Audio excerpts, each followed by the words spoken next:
उंच शिखर गाठायचं असेल तर पायाला माती लागल्याशिवाय राहत नाही. मकर राशीचे जातक या मातीचं सोनं करतात आपल्या परिश्रमाने, शिस्तीने आणि डेडिकेशनने.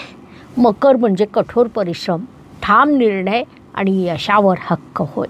भाग्य व शुभसंकेत या दृष्टीने विचार केला असता मकर जातकांसाठी या महिन्यात अनेक शुभसंकेत निर्माण झालेले आहेत. त्यात प्रामुख्याने सांगायचं झाल्यास तुमचे चतुर्थेश आणि लाभेश असलेले मंगळदेव भाग्यस्थानात विराजमान आहेत. लाभेश जेव्हा भाग्यस्थानात असतो तेव्हा भाग्याने लाभ प्राप्त होणं असा मोठा शुभसंकेत तिथे निर्माण होतो. सप्तम स्थानात बुधादित्य योग निर्माण झालेला आहे, तर राशी स्वामी त्याच्या आवडत्या तृतीय स्थानात विराजमान आहेत. त्यात ते वक्री होऊन प्रबळ झालेले आहे. असे अनेक शुभसंकेत तुमच्यासाठी या काळात निर्माण झालेले आहे. त्यांच्यापासून तुम्हाला अत्यंत शुभ परिणाम प्राप्त होणार आहे. भाग्याची साथ तुम्हाला आहेच, मात्र हार्डवर्कला पर्याय नाही, ही बाब प्रामुख्याने लक्षात घ्या.